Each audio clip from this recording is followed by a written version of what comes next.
Every challenge coin holds a story. The unit, the deployment, the handshake it was pressed into your palm with.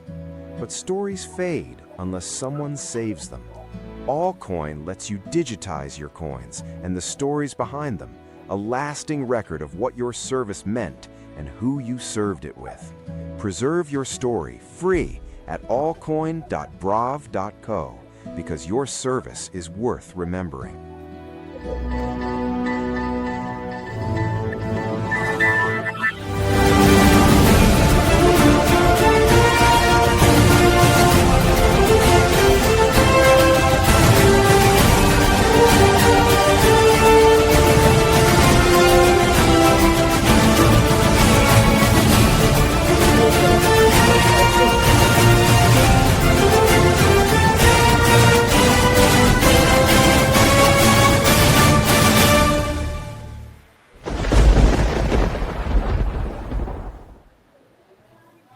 Yay, here we are. I'm Dee Galvin, and this is veteran Tony Johnson from the Marines. And he's actually a combat veteran. He's done a lot for our country. And this is my first interview. I'm super excited. And so we're just going to kick it off and start with my friend here. And we're going to talk about how your childhood was growing up, where you started out, where you're born, and then how you decided to become a Marine. Well, I was born in San Antonio, Texas. And as a boy, my childhood was pretty, basically, it was okay. You know, I was raised, my mom, my dad was in the house. And when I was a boy, my dad taught us to work and taught us to be good young boys, you know, and taught us to do the right things when we was growing up. But, you know, in the neighborhood we was in wasn't a very good neighborhood. But as boys, you know, we always get involved with the boys in the neighborhood, and we come out to be some little wild, little wild boys in the neighborhood. We get into little things, you know, and we used to play a lot of sports. You know, a lot of football and basketball and stuff like that. And, you know, my father, he would always make us work. So when we was young boys, about 11, 12 years old, he used to make us work as young boys because he knew he had a lot of friends that owned asphalt crews and stuff like that. So they'll do him a favor and let us work with older men to teach us the value of work. So we'll tag along with the older guys. You know, these are grown men. A 12-year-old boy will learn how to work on asphalt crews.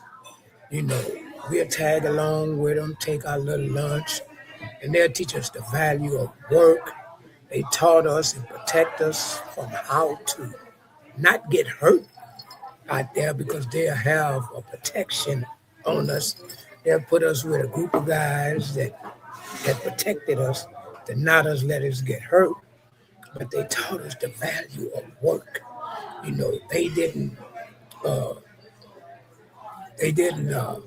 kept an eye out on us while we was working with them. It was only for the summer, just to teach us what it takes to be a man, to do regular labor work, you know, and it didn't hurt us. It was just teaching us the value of being an honest, hard-working man. We got a taste of it early, you know, and it embedded into our lives. You know, as me and my brother was growing up, they taught us how to be men, you know, early teaching. And it got into our soul. And as we grow up as boys, we learn not to hang with the wrong crowds. So don't, you know, daddy give me, mama give me, because we was taught to work during the summer so we can make our own little change and get them little special things we wanted during the summer for school. Them little extra little tennis shoes, extra little breeches. We call them breeches, but actually they clothes, their pants and stuff. And when we was growing up, it was back in the 50s and the 60s in the country when we was wearing ducking pants, we was wearing little special clothes we was wearing, and that was expensive stuff to us, we wasn't no high class, important stuff. But we was appreciative of all the little things that we had. And, we was off into a lot of sports and stuff. It wasn't no big, you know, big exciting things for us. We was just little country boys growing up in the country. And it was great to us, it was exciting to us. We didn't have much, but we had love. We had love in the house. We had love. We was loved by our mom and dad. We had mom and dad in the house. And plus, they taught us to go to church. We had church in our lives. We was at church all day long on Sundays. We was at church during the week. And we went to church a lot. They embedded in us the value of going to church. And I think that's very important in kids' life.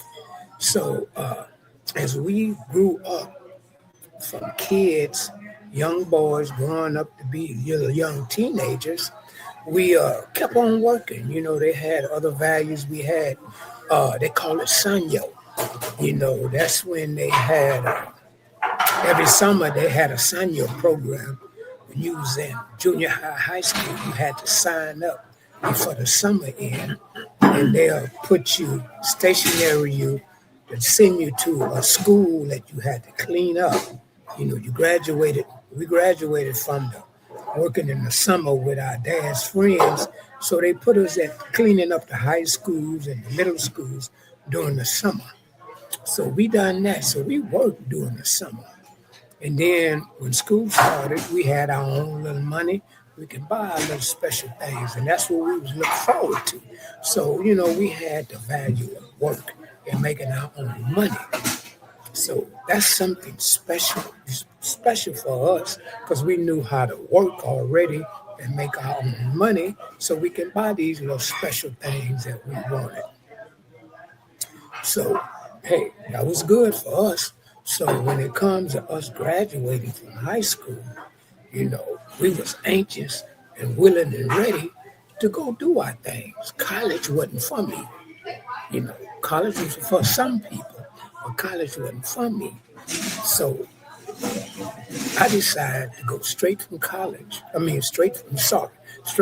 high school into the Marine Corps. I joined the Marine Corps. What made me join the Marine Corps was all my cousins, they was all joining the armed forces, but then nobody in my family joined the Marine Corps. So I said I'd be the first one to join the Marine Corps. They all went into the Army. They was all joining the Army, the Air Force, but then nobody wanted to go into the Marines. So I said, that's perfect. I want to prove something to myself. I can go to the United States Marine and make it as a United States Marine, the elite force, and become a recon Marine, the elite fighting force, and I can make it there. I can make it anywhere in life. If I make it there, I want it to be, once I join, I say to myself, once I joined and I got on that bus, it didn't take me no time to join, because I signed the dotted line back then in the early 70s. All you had to do was go in and sign the dotted line and raise your right hand, and the next week you on your way to MCRD. It was real easy to get in. And once we got on that bus and got on that plane, and once we stepped off that bus, I wanted to go back home. I said, oh my God, what did I get myself into? All I heard and saw was these guys with these smokies tipped down and these physical buff, well squared away duty belts.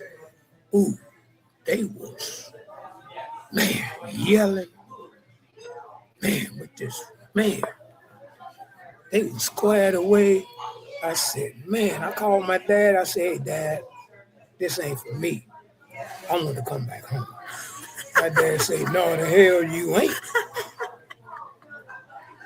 I said, Dad, okay, I think I can make it. I think I can make it. I said, I know you can make it. Just hang on in there, son. You'll be okay. Just pray. Do they have a church there? Just go to church when they got to go to church. You can make it. And I said, okay. We started with 100 guys, and when it was time to graduate, we barely had about 40 guys. All of them separated. They all got honorable discharges. They couldn't make it. Attitudes. A lot of them separated and went to the fat farm. You know, they all just, we didn't have a lot of guys when we graduated. But thank God I was out of the elite, the ones that made it. And I was the one that made it. And it was very physical, very, very mentally and physically made it. And it was a mind physically thing going through boot camp. And you had to be on your P's and Q's going through boot camp. After my first month, I didn't think I was going to make it. But after that first month, I say, this is for me. Because by then, I was brainwashed. I was ready. And I was ready to be a devil dog. Because I was brainwashed at that time. And I was ready to be part of the elite fighting force. So I just cruised the rest of the boot camp. Everything we done, I was in. I was in. Everything we done, man, obstacle course, going up and down the ropes, man, I was in. I was so pumped up, I didn't know what to do. And I was good. After the first month, I struggled that first month because I had to get my body in shape. I wasn't in shape. I should have been in shape, but I wasn't in shape because I was doing all kind of wild stuff. I wasn't in shape because I got out of shape. So that first month, I had to get myself in tip-top condition to do the obstacle course and do the things that they wanted us to do. So I got my body in shape after that first month. I got used to eating. I wasn't eating that much, but I wasn't very hungry because of what we was going through.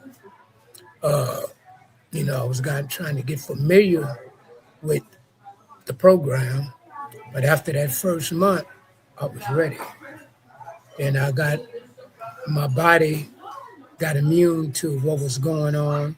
I dropped the pounds. I got down to my ideal weight of doing my my sit-ups, my pull-ups, and my 3-mile run. And then I started doing real well with my PFTs. And then Is PFTs in boot camp? Yeah. When did you start boot camp? What year was that? Started boot camp in 74. Okay. And then my body started adjusting to everything, and everything got all hunky-dory. And then I got used to everything. And I started drill, marching, learning the cadence. learning my my rifle, and uh, learning my commandments. What are the commandments? Learning my commandments What are those? is general orders. Learning my general orders that you have to learn. You have to know them by heart. You still know them? Study. No. Oh. You study. You have to know them by heart because you study. Get inspections. You get inspections on notice. Generals, you got all the big high brass. They may pop up, and you have to pull inspection, whiskey locker inspections. You have to learn how to do your barracks. I mean, do your beds. Do your beds a certain way, while you can flip a. You can flip a. Right here, ma'am. Ma'am. Right here. Okay, it's working. Yay. Is it working? Yeah, the pause. I never use the pause. Sorry. Okay.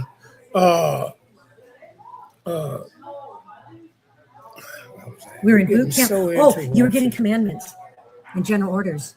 Remember? Yeah. That's where we were, sort of. And you had to, you didn't go with the fat cat. Like that was earlier. Wow. Let's pause and think. Hold on. T's. Yay. Yeah. We know where we are. PFTs. PFTs. We was working on PFTs. I was doing How'd that good make you feel? with the PFTs. How did those PFTs make you feel? How'd you like those? Well, you have to do 80 pull-ups, sit-ups, 80 sit-ups, 20 pull-ups, and then you have to run 3 miles. How'd it make you feel? Did you like it? Did you hate it? Was it a challenge? Yeah, it's a challenge because you got to run 3 miles in under 14 minutes. Whoa. And then you have to do 80 sit-ups, and you have to do 20 pull-ups. All combined into a 300 PFT. That's how you get your promotion. Thank you. Did it again. We were talking about all the pull-ups, and I was asking how you liked it. Was it a challenge? Yeah, Did you enjoy it though? yeah, you got to practice. Everybody just can't come up and do that. You have to be in good physical condition to do it. All that combines with your attendance and how you inspections. And the 300 PFT is how you get promoted. And everything has to be right on time is how you get your promotion. And if you can be excellent at all 3 of them things, then you get promoted. And it's time for you to get promoted. And you'll be okay. You'll be okay in your company with your platoon, your lieutenant. Everybody has every platoon in the battalion. You have your captain, and then you have 3 lieutenants. Actually 4. You have your weapons platoon. You have your 3. You have 4 lieutenants. You have weapons platoon. You have 3 0311s, riflemen platoons. Okay, that makes up a battalion. 3rd Battalion, 1st Marines. Okay, so that's a company. So what were you? What's your title in all of that? My title was 0331, which was a weapons platoon. That's why I can't hear now. That's why I have an issue with my hearing, because I was in the weapons platoon. We deal with 60 cal machine guns, 50 cal machine guns, 41 millimeter mortars, 51 millimeter mortars, M72 laws. We deal with grenade launchers, And that was pretty much our big assault stuff that we done. Did you enjoy working with that equipment? Loved it. Loved it. That put down some firepower. Overlay fire for the overlay fire for the grunts, for the riflemen, for the rifle platoons, for the 0311. That's the rifle platoons. Okay.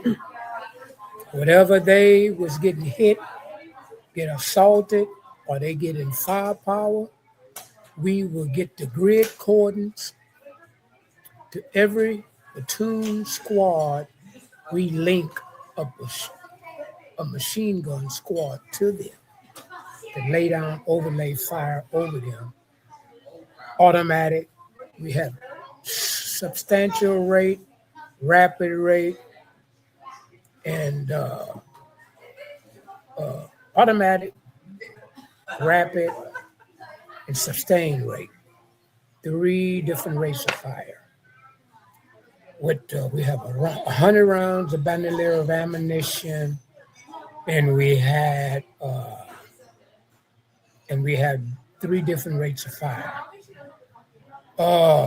With the 50 cal, they was mounting the 50 cal, which normally be mounted on aircrafts, on Jeeps, and on Amtraks, on all anti-assault vehicles and Cobras. They mounted on Hueys. They mounted on Chinooks, 46 Chinooks, helicopters. The 50 cal is a bad boy. They only have 50 bandolier of ammunition because they so big. The rounds are so huge. You only get them in 50 bandolier ammunitions. And every 5th round is a tracer that marks its target. And they lay down heavy fire, you know. So that's your military training, was the weapons part? That's after boot camp, right? Yes, okay. After boot camp. Okay. You get in the Fleet Marine Force, which is called the FMF. That's after you graduate out of boot camp. Okay. Boot camp is 3 months. Okay. You will know your MOS prior to you graduating. That's right. Out of boot camp. Right. You know your MOS. And what did you go to a duty station after your military training then? Yes, you know your MOS prior to you graduate. Because after you graduate, you go back to the barracks and your senior drill instructor will tell you where your destination is. They let you go home, but before you take off, pack and take off, he will call you back and tell you where your destination, what's your next duty station is. Okay. The Fleet Marine Force, your next duty station. What was your first duty station? My first duty station was San Diego, Camp Pendleton. Did you enjoy that? Yeah, I didn't know why. I'd never been to Camp Pendleton. What do you remember about that place? The smells, the sights, the sounds. What do you remember? Camp Pendleton was a base where I checked into Camp Pendleton, which was Camp Hansen. It was Camp Hansen. We checked in. We got our orders. We got all our orders. We checked in, and they sent us to our barracks, and we met our CO, which our commanding officer. He briefed us, welcomed to Camp Hansen, and gave us our whatever. And we all checked in. It was Marines. We was new. It was a company there, but we added to the company. we added to the platoon. We met all our new Marine guys. We added to the company. And we got introduced. We met our staff NCO. We met all our guys, and we got our barracks. We got our instructions, and that's when we had to be in. Unpacked and had to be in formation that evening because we got there that morning. They allowed us to unpack. And that evening, we ran our first PT, and what I need company. Lima Company was my company. Lima Company 3-1 was my company. So we got our first PT with them. So we were fresh. We was ready to run all day long. And a lot of them have been there a long time. They was trying to tell us to slow down. I was ready to run all day on them. Boy, they was talking trash to us. Slow down, man. You're making us look bad. Slow down. I was ready. I was running. Boy, they've been sneaking and smoking them cigarettes. We were fresh coming straight out of boot camp. We was running up a stone. We was ready. Man, and then we got familiar with our new Fleet Marine Force company. That was our first time. It was just like having a regular job, and then they gave us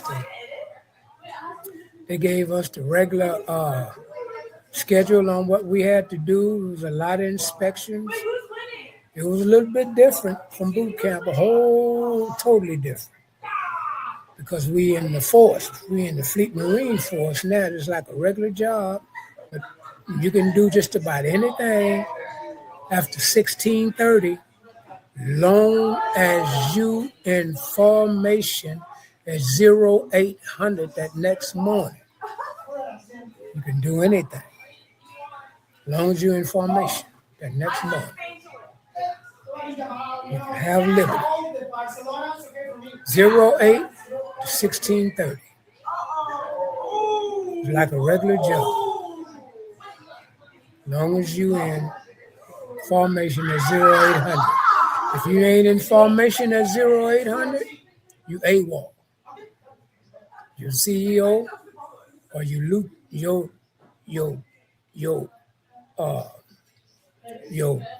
company, your company, not your company, but your platoon lieutenant, got to be accounted for. Staff NCO got to be accounted for. You got your lieutenant that's in charge of your platoon. You got your staff NCO. Then you have your corporals. Okay, each platoon have that. You have so many staff NCOs, your corporals. Okay, then you have your one staff sergeant. You have about 3 corporals, staff NCO, and you have about 4 lance corporals, and you have your PFCs, and you have your privates. You have to earn your stripes. And you get promoted as you go. It's real interesting. And then you get your hours. Yeah. Okay, then, all right, let's resume this. And then we go. That's the chain, that's the rank, chain and rank command on each platoon, what you have. That's how the platoons are structured with the order of rank on every platoon. Like I said, you have your lieutenant, then you have your staff NCO, sergeant, and then you have your corporals, and then you have your lance corporals, then you have your privates, so many privates, and then you have your privates. That's what you have. Where'd you rank in there? I was a private. I started. Oh yeah, you're still new. Did you go to another duty station after that, or did? No. I had to earn my deployed? stripes. I had to earn my stripes. I didn't go nowhere, and I started getting my stripes. And so what they done was, I stayed squared away all the time, and then my platoon sergeant saw how squared away I was, how obedient I was, and then they started promoting me. And then how I started getting my stripes was they fapped me out to a super squad. That's how I started getting my stripes. Every year they picked a certain Marine out of the companies they asked us, did we want to join Super Squad? That was a reconnaissance elite training group that will have competition against all other training companies that was around.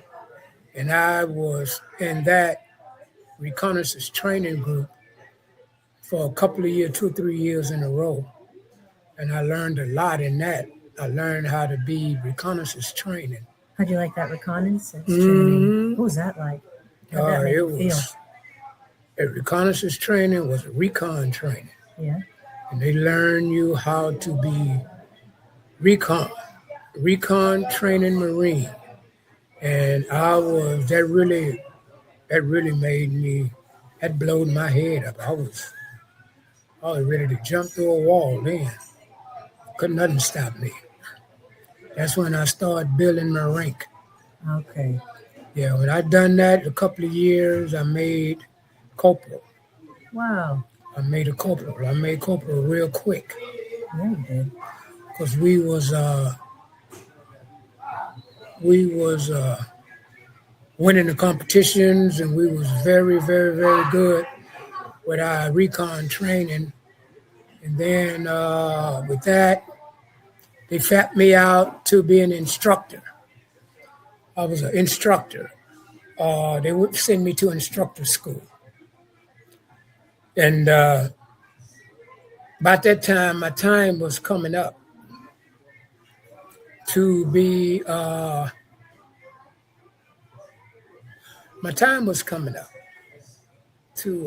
re-up, re-enlist.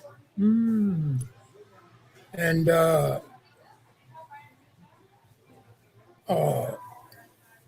that's when I re-enlist. What made you wanted to re-enlist? What made you decide to do that? How'd you make that decision?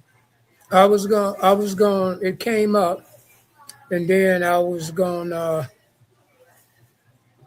headed to DI school from instructor. I was instructor for a year or so. And then I was going to DI school, Drill Instructor School. And then that's when Iraq broke out. And then that's when they sent us out there. So that postponed me to go to Drill Instructor School. That's when I picked up my third rocker when I was in Iraq instead of DI school. I was scheduled to go to DI school. Oh, you pick got up deployed? my third You got rocker. deployed to Iraq? Mm-hmm. When was that? That was about in 83, 84, Oh, that something was a like that. while after you were in there. So this was your first, Deployment. Yeah. I was going to go pick my rocker up, and I was going to go to DI school as a corporal. And when I finished DI school, I was going to pick up my third rocker from DI school. But I didn't make it to DI school. They deployed us to Iraq. So what was it like when you got there? Crazy. Ready to get down. Ready to get down and ready to get down dirty and oily and nasty and 4x4 holes and be on alert and get ready to do some desert storm stuff. Get ready to,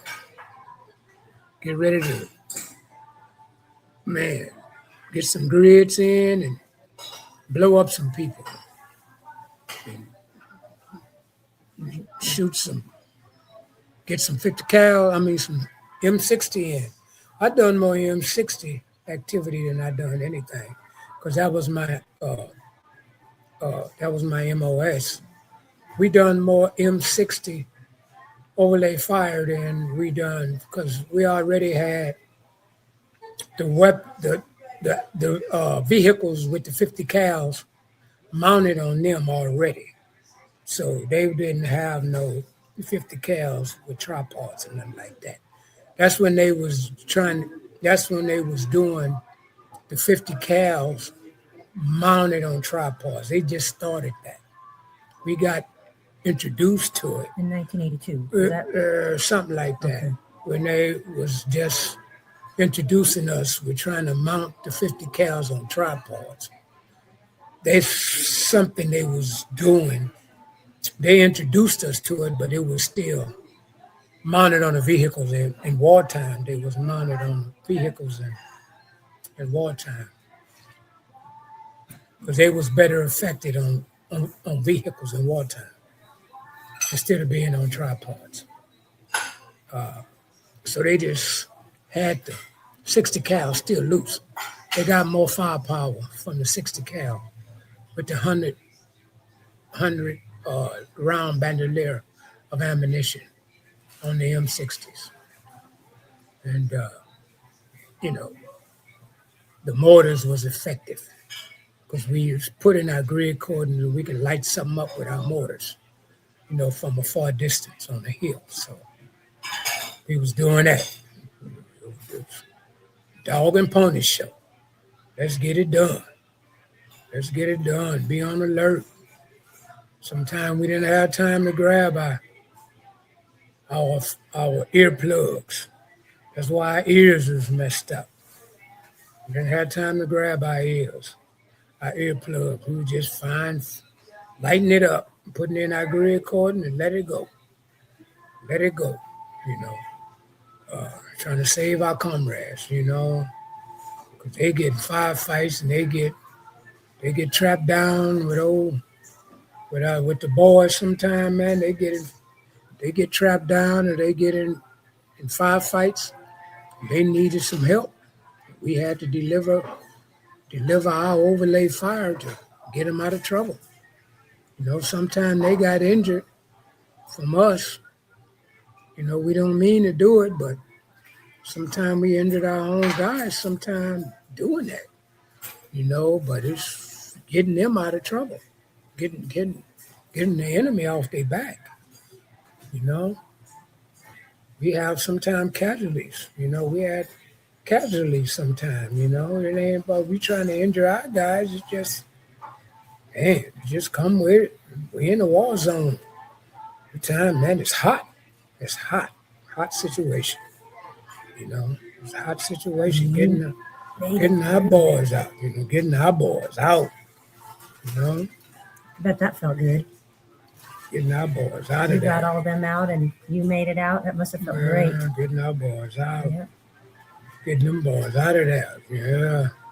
We had to do it repeatedly, man. It's a constant, non-stop battle. Was that exhausting? Yeah, it's exhausting, but you can't stop. Yeah. You can't stop. You got to keep going. Keep going until you get in the safety zone, Man. Did you feel your Marine training prepared you for all that? Yes, you have to rely on your Marine Corps training. If you get amnesia and don't know what you're doing, you is a hazard. You a hazard to your group. You cannot spaz out. You will get your comrades killed. You can't spaz out. You have to hold you can't spaz out. You have to hold your own. You have to take a deep breath and rely on your Marine Corps training. Take a deep breath and remember what we was taught. It's easy to say, but when you in a firefight, them guys, you got some spaz out and some take a deep breath and get down to the real nitty gritty when the fire is flying over their head. You can't spaz out.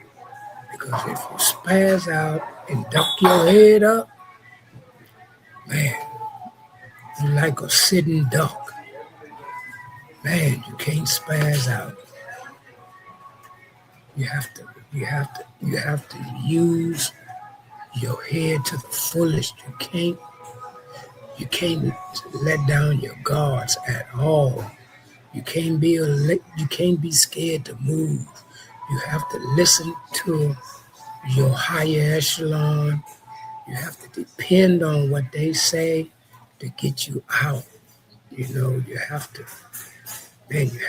can't be scared, because if you show any fear, that's when you become a hazard to your team. You have to know how to get past that. Because once you show fear, you be a hazard to your whole team. Man, you can't spaz out. Once you spaz out, that's a wrap. Man, we see it a lot. Those guys spaz out big time. They talk a mean game. But when you get into the middle of a firefight, oh my God. It's easy, man, to say that you can't do it. Did you see people that couldn't handle it? Yes. They spazzed out? All the time. That was sad, I bet. All the time. All the time. That hot fire flying over the head. Man. Guys, you see some guys urinate on themselves. Oh, they can't take it. Yeah. They cry, they can't take it. You can't. Everybody not equipped for that. They say they is. In training, So sometimes the training's not enough. They have to have something in them from the beginning, maybe, This training is a lot different. Oh, from different places. Different. A lot of training is different from when you actually in a firefight. Yeah. So some guys can't stand it. Some guys can't. How did you do that? Some guys can't stand But it. how did you do it? How did you not, urinate on yourself or spaz out? How did you do that? You just have to trust in your equipment. Trust in what? Trust in your equipment. Trust in your guns and listen. Yep. You have to listen and be aware of your surrounding at all times. Wow. Everybody get that little fear. But once you get in the midst of all that hot zone, man, your training got to kick in. It has to kick in. It has to kick in. You can't show no fear. You can't show no fear. Everybody shows a little fear, but you can't let it overtake you. The why is you be a bad hazard. How did you do that? How did you not let the fear overtake you? You can't let it. But how did you do that? Because some people couldn't do it. You just gotta get down with the real nitty gritty. Yeah. Like, hey, I'm here. Yeah. And I'm gonna survive this thing. That's how you did it. You got it. You can't let it overtake you. I mean, you gotta be ready for it. You gotta be prepared for it. Some people can't get prepared for it. They say they're ready for it, but when the buttons start, when the hot LZ or when the hot stuff start, man, you gotta move. Sometimes it takes for you to get a flush wound, for you to get used to it. Something got hot, gotta hit you. Something hot gotta get close to you. That happened to you? Or sometimes you may have to see something to let you know this is real. That would happen for you? Man. You don't want this to happen. Hey, I don't want this to happen to me, so this is real. This is real McCoy here. I told you what happened to me. This is real stuff here. And you never know when something's going to happen.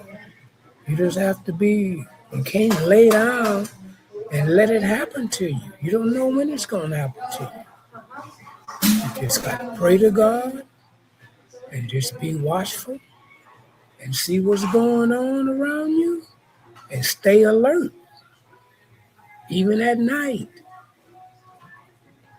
Some people can't sleep.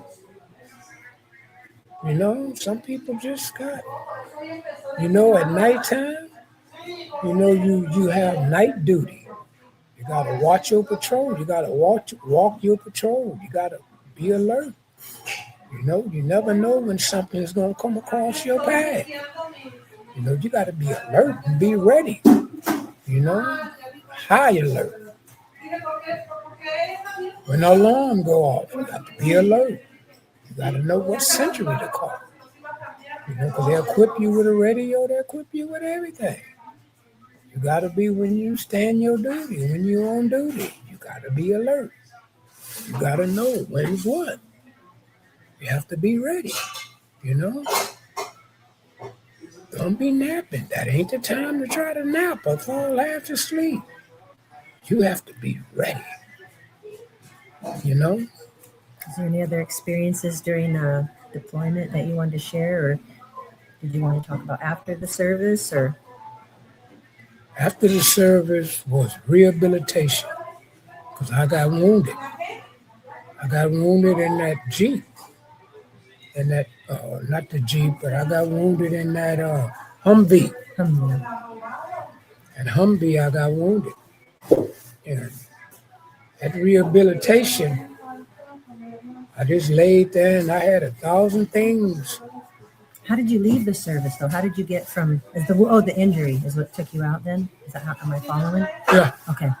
Thank you. I wasn't the only one. It was more guys. Everybody within them 2 Humvees Okay. got casualties. We all had casualties. I don't know if they died or not. I don't know if we had some deaths or not. But I know we had casualties. They don't talk about it. That's one thing. If it's death, they don't talk. They don't talk about it. They can't talk about it. Them lieutenants and stuff, they can't talk about it. They don't talk about it. Only somebody they talk to is the families. They don't tell the other soldiers who got, Did that bother you? No, I'm trying to worry about myself. Yeah. So I'm going to make it, or if I'm going to be paralyzed, or if I'm a what.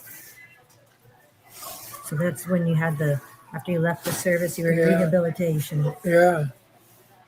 What was that like? They cut my back open, man. And that was something.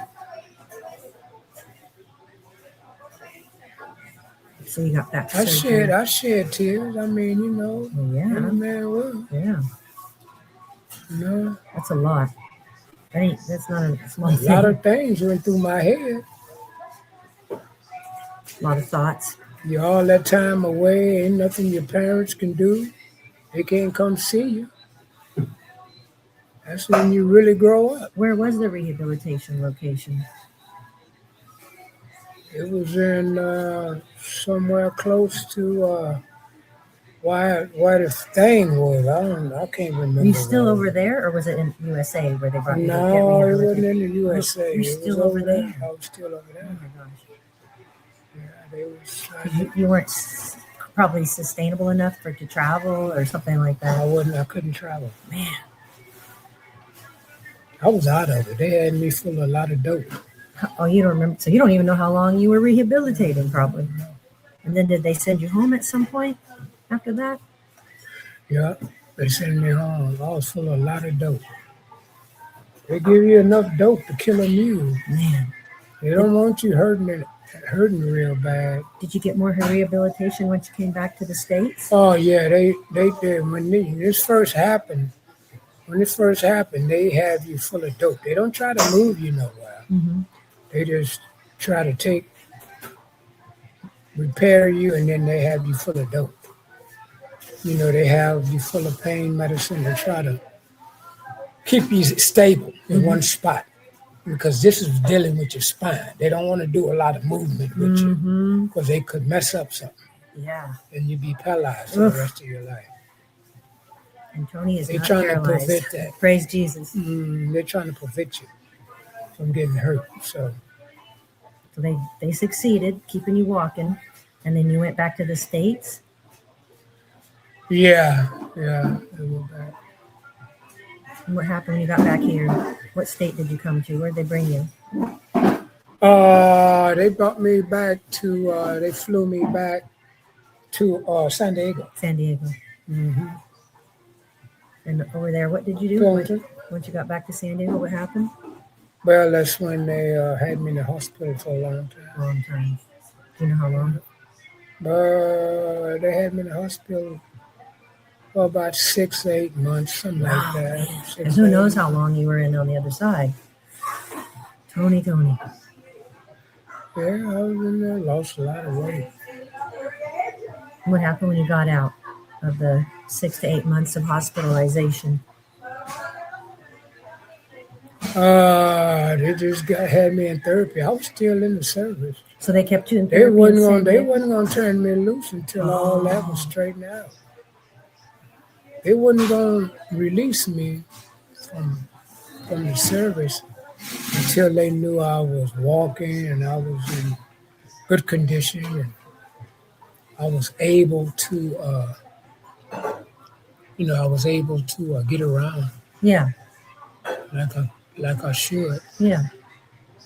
So did you do physical therapy during that 6 to 8 months in the hospital? Yeah. And then Was there any other they surgeries asked besides? me, about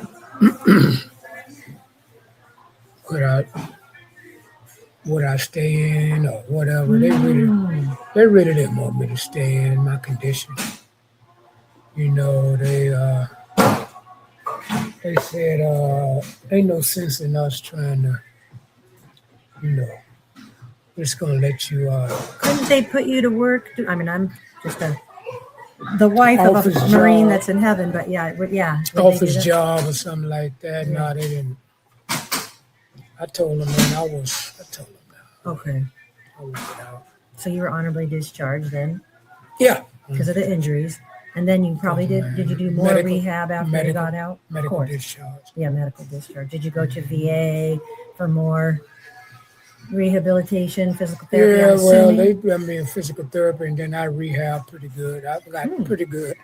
How long My on the back outside? was pretty strong. Wow. Oh, it wasn't that long. Oh, a couple And months or then I what? started doing a civilian job. There you go. Which one? Well, I was working. I started doing the cable work. Oh, yeah. Where was that? I already know, but where was that company? Unless you don't want to say. That company was in. Oakland. And what's the name of it? It was actually it was in Hayward. It was Hayward, California. it was in Hayward, California. It was United Cable. United Cable. So did they contract to another company or? No, I just my niece really put some strain, but she was working in what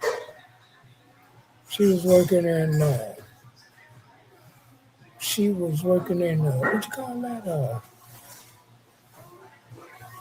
Comcast? No, she was working in it wasn't Comcast. She was working in TCI. It was how you call It's it? bothering you. I probably don't know. Do I know? No. She was I wouldn't working know. in. Not AT&T or nothing. No, she was working at TCI, but she was working in, how you call that? Contractor? No, how you call that office when you're working in,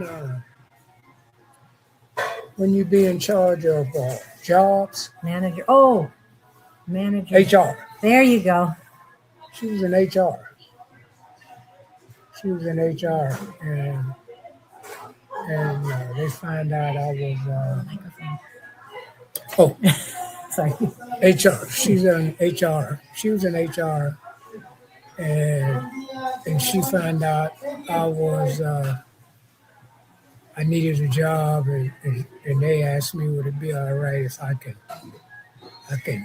do cable work, clamp poles and stuff. So because they Water, knew please, Tony. I'm sorry. they knew about the okay. Thank you, sir. They knew about the injury. You want to stroke? They knew about the injury. So Oh. I gambled and took it. So I went to pole certification. I didn't have no problem. I didn't have no problem climbing and stuff. That's right. I remember you told me about that. You want to talk more about your career with the climbing of the poles and all the fun stuff you did at that point? I remember hearing a little bit about that. Climbing the pole. Yeah. You enjoyed it? I was like, man, I Nice views? didn't have no problem. Yeah. I was used to doing that old daredevil stuff in the Marine Corps. Oh, there you go. So they said, hey, we finally got one. Because see, I was used to doing it in the Marine Corps. Yeah. Rock package, we done the rock package. Yeah. We climb to first, rope bridge, we done all that stuff. Yeah. Helo ops and all that stuff. So I was used to doing the heights. I was used to doing the heights in the Marine Corps. So I just, I showed my exhibit on my height ability over there at the pole yard. You know what we do? The pole yard? Is that at the Marines? No, No, the pole yard is that at was TCI? Or something? TCI cable. That's where they practice, right? The pole yard? That's how you get pole certified. That's how you get pole certified. That makes sense. That's what helped me out. Everybody couldn't make that. Had people fall off the pole. The Marine training. Marine training helped me get that job. You know, that's just like police officers. A lot of guys go to police academy and they get hired from being a police officer, straight out the Marine Corps. Man, a police officer take a Marine like that. Like a snap. A lot of guys coming out of the Marine Corps, they go be a policeman, man, like it ain't nothing. Police officer, man, get hired in a minute. They be policemen in a minute. You didn't want to do that? No. How come?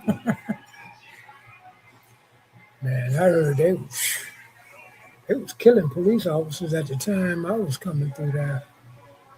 That's why. But I should have. Really? I should have. Really? How come you say that? Because that would have helped my career out. But like I said, my back wasn't up to par. Yeah. I don't know why, because I would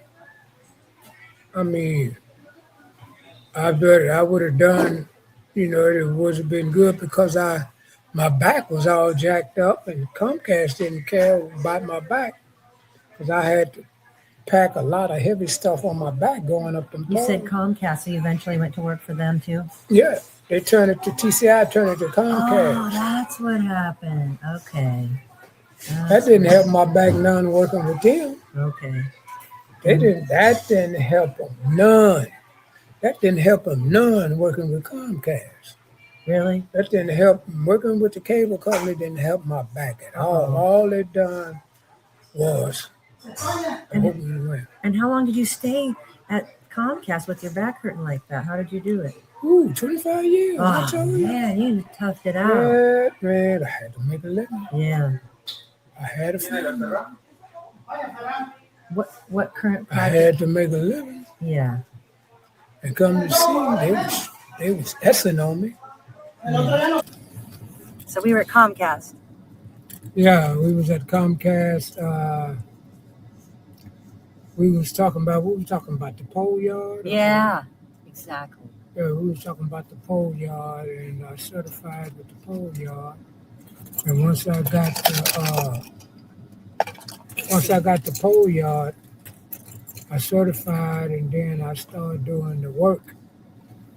And then once I got that out the way, the rest was history. So I started working with Comcast, and then that was it. We got past that, and then we started working with Comcast.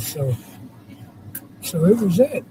I started doing my work with Comcast. I started doing my instructor work, my installer work. My first few years, I was a cable installer, going house to house, Yeah, that's right. installing cable in the people's house. So I say that's a thing to do, and then that's something after I worked there a few years, and I got promoted. Took tests. You get promoted doing tests. I got promoted with the cable company, making tests and stuff, and doing tests and stuff, and then I advanced on to a higher technician bracket, and then I started working in cities, doing city blocks and stuff like that, and then that got real interesting. After leaving doing instructor, I started working, and I started working with doing line tech work. That's just working on the strands, working in the air, working on strands, doing long hours, working on the strands all day long, changing line extenders, BLEs, amplifiers. So that's not, is that in the field or at the yard? No, that's in the field. Okay. Okay. Working from the knock, which is the head end, changing line extenders, amplifiers, mini bridges, and stuff like that. The stuff that makes up plant work, which is working signal in your making cable signal, work in your house, in city blocks, starting from the head end, and it narrates down from the head end to your amplifiers, from your amplifiers to your line extenders, from your line extenders to your mini bridges to the houses. You enjoyed that? Did you have any adventures there going into all those houses? No, I didn't go in the houses then. Oh, I only okay. went in the houses when I was a cable installer. Oh, was that before or after this? And that was before. Oh, okay. Cable installers, yeah. Yeah, cable installers. Cable installers is when we go into each house and see out and touch bases with the customers and go through the house and crawl up under the houses and run outlets and do computer work and repair computers and put in motherboards. Did you enjoy that one? Yeah, it was okay. It was okay. Was that one easier on your time back? consuming. Yeah, that was easy on my back. It was Did you make as time much consuming. money? No, not as much as I made Okay. when I went line tech. Okay. Line tech is when you up there making the big bucks. What current projects are you working on now? Anything? The kind of projects I'm working on now is I'm a retired veteran, and sometimes they ask me to do group therapy work. Oh. Sometimes I work with PTSD. I'm 50% PTSD right now, and they're asking me to work with. I'm doing such progress with my PTSD. I'm not going backwards with it. I'm going forward with the progress in it. Mm-hmm. I'm not acting all crazy and weird and wild, Amen. not shooting up nobody, not killing nobody. I'm Praise not, Jesus. every time they give me a report, they see the result, a good report on me, that I'm doing good positive stuff, compared to how it was when I first got diagnosed with it. I don't, I'm not doing no crazy, idiotic work or not doing nothing crazy. I was going through some crazy stuff. My wife, it's hard to admit that my wife was doing more harm than I can imagine to me than what people would thought. And it's hard to believe a wife would do that kind of stuff to a husband, but I don't know what her reasons was, but that's all in the past. I'm going forward and putting all that stuff behind me, then keeping it stored up in me. I forgive her. Whatever she was trying to do, I forgive her, but I'm going on with my life. I don't want to repeat living with her no more. I live by myself now, and I'm happy that I'm going on and living my life with Jesus, the Father, God, and just living a good, peaceful life now. I'm into the church, and I'm into praising God, and I'm happy now, so it's all good. You working on any projects at the church? Yes, I'm working in brotherhood and learning how to interact with the brothers. I'm learning how to pray with the brothers. I'm learning how to seek God more. I'm learning how to receive God more. I'm learning how to focus on God more. I'm learning how to interact with the church members. I'm learning how to love my church members. Like this here is my church member. I'm learning to love more, put more love in my heart. Despite of what people say about PTSD people, we still have, it's still work that we have to go through, but God is able to do a lot of things that men say that can't happen. It can happen. So it's up to the certain individual to make it happen. That sounds familiar. Just like when you were in the Marines. If you want to not let this disease keep you down, you can overcome this adversity of not letting this disease get you down, because PTSD is a disease. If you let it take you out, it can take you down, and it'll take you all the way out. It's just like, some people just let it take you out. It's a bad disease if you let it take you out. Some people can't take it. Some people can't handle it. A lot of people don't want to be around PTSD people because you're Jekyll and Hyde. One minute you're nice, and the next minute you're a walking time bomb. And I pray, and I'm willing, and only God can work this thing out of me. You have to want to work this thing out of you, because it's with the training and with the hope and with the delivery that it's all in your head. You have to want to be cured from this. It's a sickness that you accrued from being in combat training, seeing things in combat, doing things in combat. It's a sickness that we receive from doing things in combat, that And we don't have to keep it in us. We,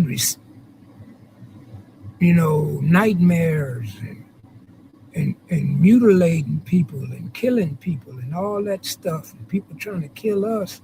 We don't have to keep this kind of disease in us. We can be washed from this disease, but you have to want to have the willpower to do it. I don't want to live with this kind of disease in me for the rest of my life. I want to be cured from this. And it's a way to be cured from this. You have to want to do it, though. That's the excuse not to want to be cured from this. You can be cured from this if you really want. There's too many programs that help you get cured from this.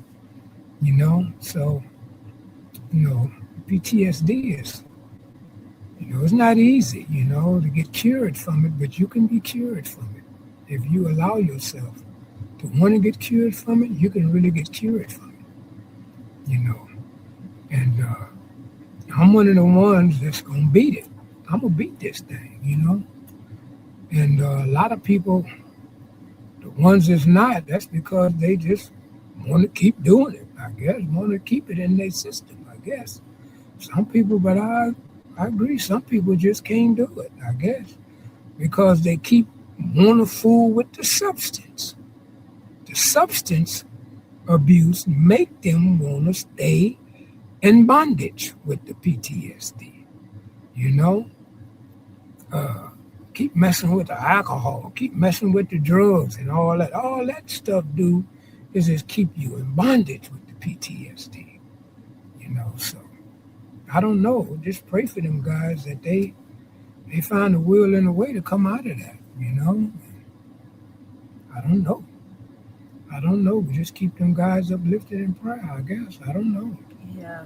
But I just I ask God every day, every time I pray to deliver me from that sickness, mad disease, because it stems from seeing stuff and doing stuff and not getting no sleep when you in the heat of combat.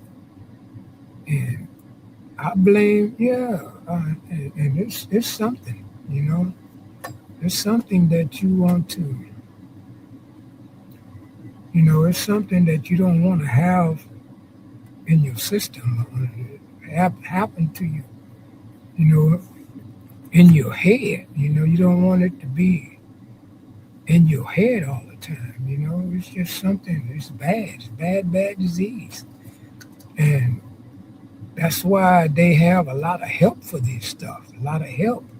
And that's why I try to progress from that stuff. And that's why the people ask me to talk to these guys, because I'm having such good progress from sometime I sit down and I relate and I talk to these guys. What is I'm doing, give the guys some kind of experience or some kind of good results that I am experiencing. That's what helping me beat it. And I just witness to them. It's called the Father, Son, and the Holy Spirit. It's called being one-on-one with God, touching bases with God. God will help me. God is helping me out fighting this thing, But you got to ask him, you got to be serious about your Christian walk. I got a deep Christian walk with God, and he's helping me out. He's helping me out, and I'm around the church a lot, and I deal with my brotherhood at the church, and that's what helped me out. And another thing, I ain't on no substance abuse. I've been through that, done that, and all that done was kept me in bondage. I'm not in bondage no more. I don't have no more shackles on my feet. I'm free. I'm solely free, and I'm with my Father in heaven. And I'm free, and I read the Word of God, and it makes me feel good knowing that I have a Father that will release me from all that trauma and all that bondage that I'm trapped in, that I can be free from all that built-in anger and all that other stuff. I'm not all the way there yet, but I'm getting there, and I'm on the right path of righteousness to get there. And I'm on the right path. That's all I can tell you. I'm on the right path, and I'm getting there. I'm getting there. I'm not there like I want to be, but if I keep praying to the Lord and keep doing what I'm doing for the Lord, He will have me where I need to be. And that's all I can tell. That's what I try to tell these group of men that I talk to about. A lot of them can't give up the substance abuse. They just act like they gotta have something to drink, or they gotta have something to relieve them of the anger, or something that make them all dingy and goofy in the head to give them a relief from that trauma. They don't need nothing. Only thing they need is God. They need to sober up and just walk this thing soberly and just try it sometime. And quit being around all the hoopla and all the ones that's listening to the ones that's keeping you in that state of mind, thinking you need to get drunk or you need to get full of some kind of substance to keep you free from that. That's not right. That's not good. You're listening to the wrong people. You need to get around a group of brothers or a group of people that need to tell you the truth about this PTSD. So that's good. That's real talk right there. And that's what sometime I be nominated to speak to the men about it. And sometime I get my eyes rolled at. Sometime I get argued at. But I don't care. That ain't nothing but the trick of the enemy. That ain't nothing but the devil want to start an argument with me. I don't know what I'm talking about, because only thing they not trying to hear what I'm saying. Only thing they trying to do is just trying to hope this group in so they can get to a bottle of whiskey or a joint or something to make them goofy in the head, so they can laugh and say that dude don't know what he was talking about, until something drastic happened to them. And then they want to submit themselves and said how, oh, I see what he was talking about now. Now they want to come clean. Now they want to submit and say, oh man, I can't keep living like this, man. This is, or it be too late. So. Oh man, thank you. That's a good project. Only thing we can do is just pray for these brothers that they turn from their wicked ways and turn the way of Christ. And that's what we doing as brothers, talk to brothers in Christ, as disciples, and try to turn these brothers from their wicked ways and turn them back to Christ, to clear their souls and minds up so they won't be, turn them back to be clean-cut, good brothers the way they was when they joined the Marines.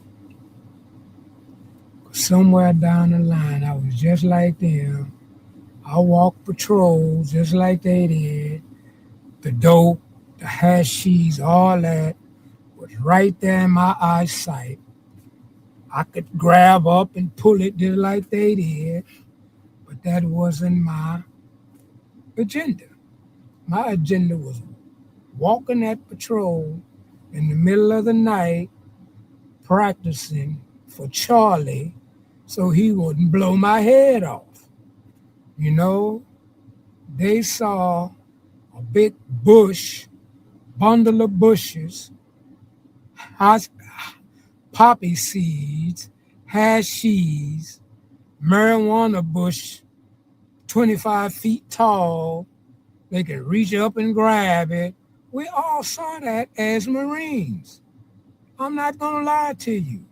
We was out there walking patrols and saw all that dope that we was, say, wow, man. And that blew so many minds. It's right there. You got to be strong. What are we there for? To practice on walking patrols. To when we stimulating walking patrols for when we get into war times. We're not there to walk patrols to get dope in our backpacks. Stick a bunch of dope in our backpacks thinking we doing something. We there to walk our patrols and make sure we do it correctly so we can be prepared for when we get into an ambush. So when we get ready to fight this war. A lot of people was in the wrong agenda. And that's what make so many homeless vets now. Because they got hooked on these drugs when we were so-called assimilating when we was training. And they saw how easy it was to get a hold of some of these drugs that we speaking about. And man, it was just crazy to them.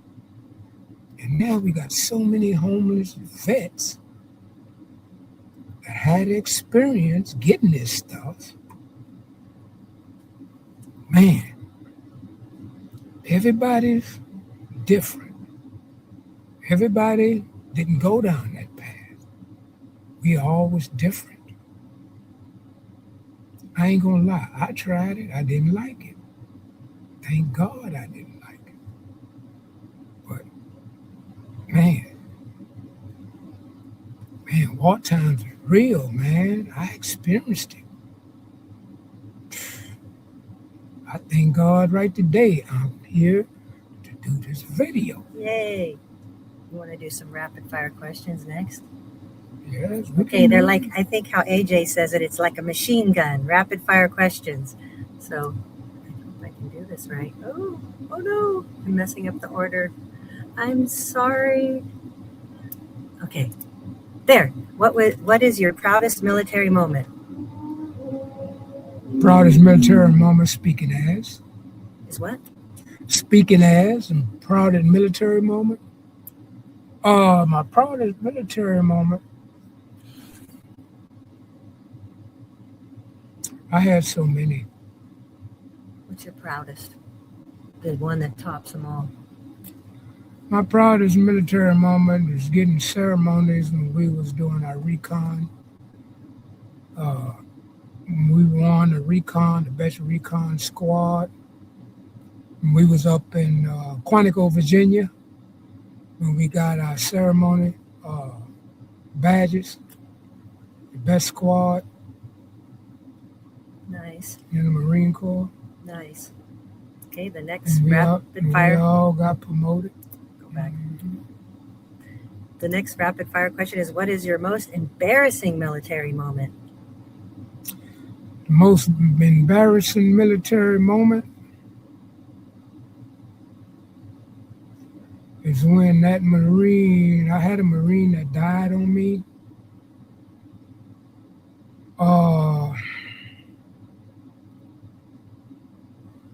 I took him to the sick bay. This was I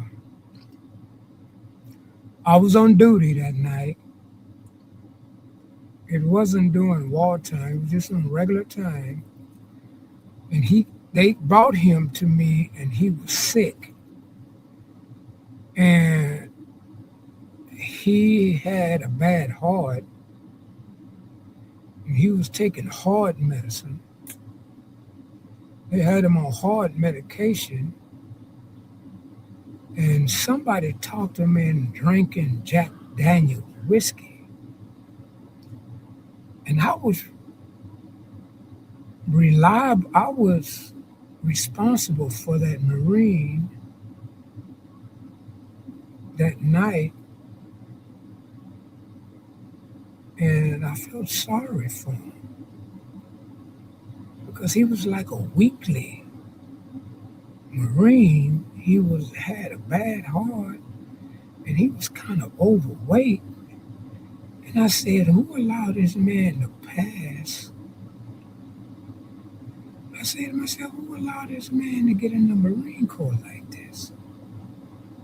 Who allowed him to even get in the Marine Corps with a bad heart like that? And then he overdrank. They let him drink too much Jack Daniels straight. They talked him into drinking that Jack Daniels straight like that, and he started throwing up. He was throwing up blood. And I took him to the dispensary, and them idiots at the dispensary told him to lay down. They told me, I was an NCO on duty, and they told me to take him back to the barracks and lay him on his stomach. Not on his back, because if he starts vomiting, he can choke on his vomit. So I took him back and laid him on his stomach. And right then, at those procedures, they should have kept him.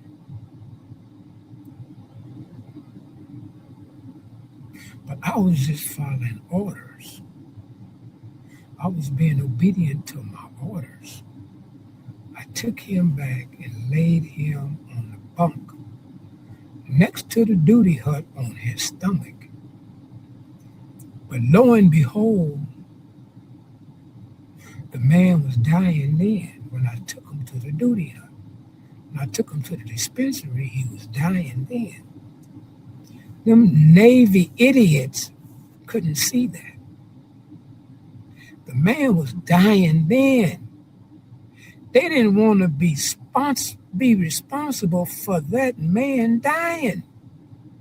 We told him that he was spitting up blood.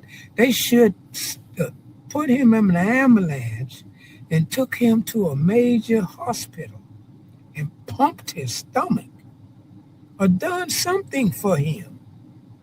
They didn't care. They put that responsible on me for me to carry that to the rest of my life, the conscience on me, saying it's my responsibility for this individual to die on me. I'm so sorry, Tony. You never told me that one before. And this man, it was in my archive.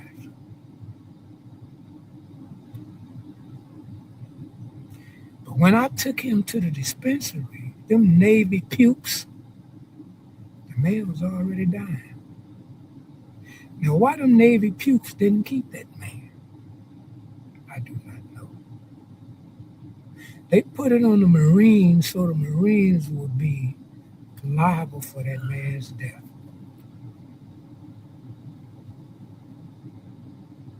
And you ask me about the Navy? I'm not going to go there, huh? You ready for the next one? What's the next one? The next one is, if you could be one military leader for a day. Oh, I missed one. Sorry.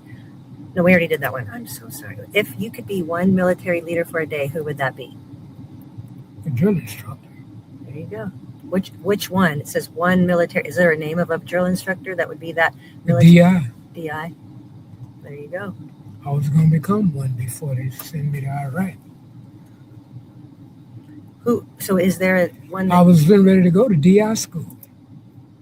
I had a choice to go to DI school or they deployed me to Iraq. Was there a DI in particular that you admired, that you'd want to be for a Oh, day? man.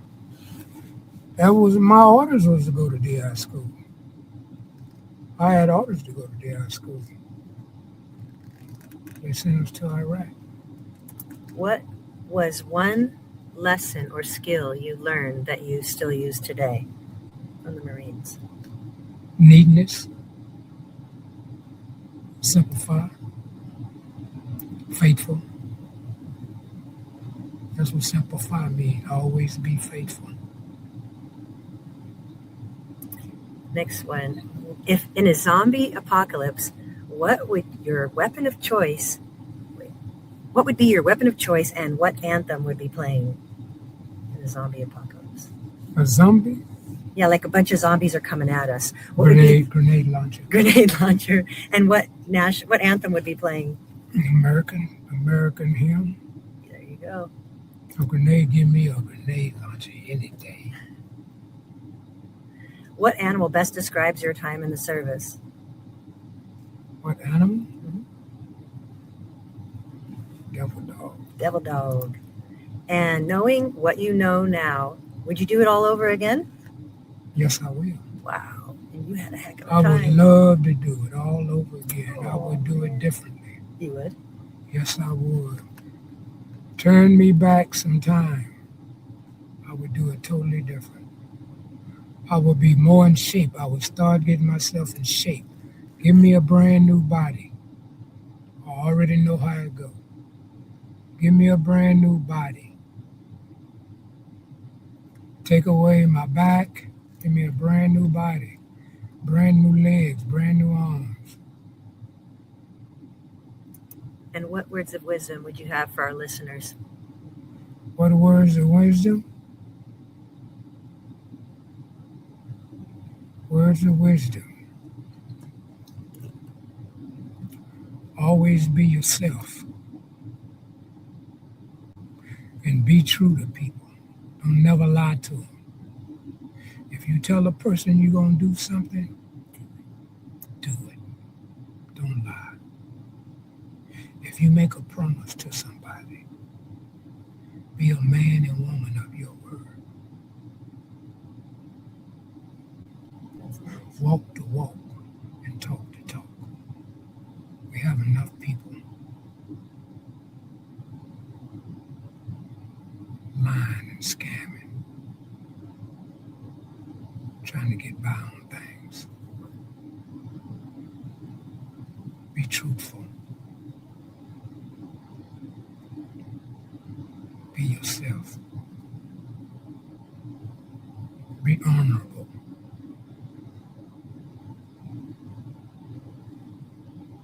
That's all I have to say. Now for my little sign off, it's heroes don't wear capes. They wear dog tags. Thank you everybody for being here and being here with Tony Johnson, the Marine veteran. I'm so proud to know him, his experience. It's just, and thank you for sharing the hard stuff. He said he wasn't going to do that, but he did. So thank you so much. And everybody have a safe day. Take care. Bye-bye.